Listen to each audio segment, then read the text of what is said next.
Viewers, জানতে চাচ্ছেন পৃথিবীর ইতিহাসে সবচেয়ে সুন্দর কিছু রাজকুমারী সম্পর্কে।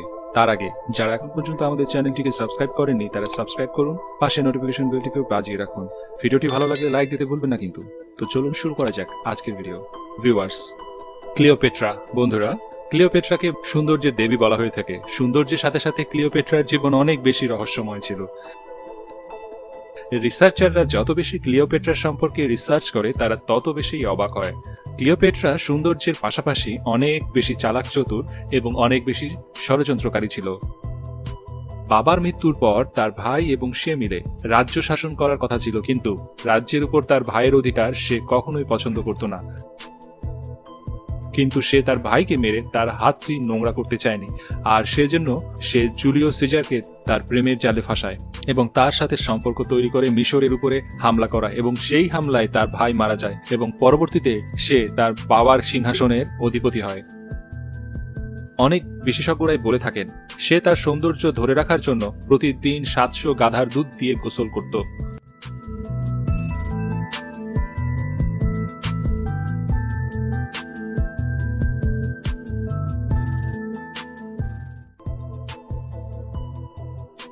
মহারানী ইন্দিরা দেবী। মহারানী ইন্দিরা দেবী এত বেশি সুন্দর ছিল যে ওই জামানায় মহারানী ইন্দিরা দেবীকে সবচেয়ে সুন্দর মহিলা মানা হতো,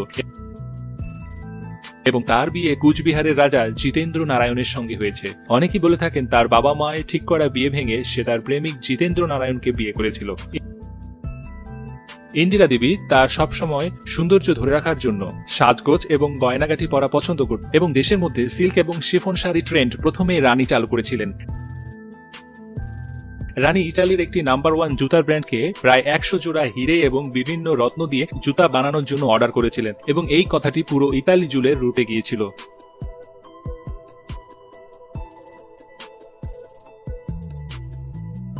কুইন ভিক্টোরিয়া। মহারানী ভিক্টোরিয়া 24 মে 1918 সালে মহারানী ভিক্টোরিয়া জন্মগ্রহণ করেছিল। মাত্র 18 বছর বয়সেই তার রাজ্যাভিষেক হয়েছিল, এবং 63 বছর বয়স পর্যন্ত সে তার রাজ্যটিকে সামলে রেখেছিল, এবং খুবই সফলতার সাথে সে তার রাজ্যকে কায়েম করেছে। আর এই কারণে ইউরোপের ইতিহাসে সবচেয়ে বেশি সময় ধরে রাজত্ব করা শাসকদের মধ্যে সে অন্যতম। সে অনেক সুন্দর ছিল এবং অনেক বেশি ইন্টেলিজেন্ট ছিল, এবং খুবই চালাক চতুরতার সাথে সিংহাসন পরিচালনা করতেন, এবং যৌবনকালে প্রত্যেকটা ছেলে তার প্রেমের জন্য পাগল ছিল। ভিক্টোরিয়ার বিবাহিত জীবন মাত্র 21 বছর পর্যন্ত ছিল। যখন তার স্বামী মারা যায় তখন তার অনেক কাহিনী সবার সামনে চলে আসে, এবং যখন তারা ভারতে রাজত্ব কায়েম করেছিল শোনা যায় ভারতের একজনের সাথেও তার প্রেমের সম্পর্ক ছিল। জাহারা খানম। বন্ধুরা, এই ইরানিয়ান প্রিন্সেসের জন্ম হয়েছিল 1883 সালে। এই প্রিন্সেসের চেহারা এবং বডি ফিগার দেখে হয়তো আপনারা চিন্তা করছেন এই লোকটি কিভাবে এত সুন্দর রাজকুমারীদের লিস্টে চলে এসেছে। তবে বন্ধুরা, আপনারা জেনে রাখুন সৌন্দর্যের সংখ্যা এক সময় একরকম ছিল, এবং ওই সময়কালে জাহারা খানমের সৌন্দর্যে মোহিত হয়ে হাজার হাজার লক্ষ লক্ষ যুবক তার জন্য জীবন দিতেও প্রস্তুত ছিল, এবং অনেকে তো তার প্রেমে পাগল হয়ে জীবন পর্যন্ত দিয়েছে। জাহারা খানম তার জামানা অনুযায়ী অনেক বেশি অ্যাডভান্স ছিল। সেই সময় হওয়া মহিলাদের উপর অত্যাচারের উপর সে অনেক বেশি সোচ্চার ছিল এবং প্রতিবাদী ছিল। সে একজন আর্টিস্ট এবং লেখিকা ছিল, এবং সে একমাত্র মহিলা যে কিনা ওই সময়কালেও ইরানে থেকে পশ্চিমাদের মতো কাপড় পরা শুরু করেছিল। জাহারা খানম তার স্বামীকে পর্যন্ত তালাক দিয়ে দিয়েছিল, এবং ওই সময়কালে স্বামীকে তালাক দেওয়া কোনো মানুষ স্বপ্নেও কল্পনা করতে পারত না। রানী পদ্মিনী।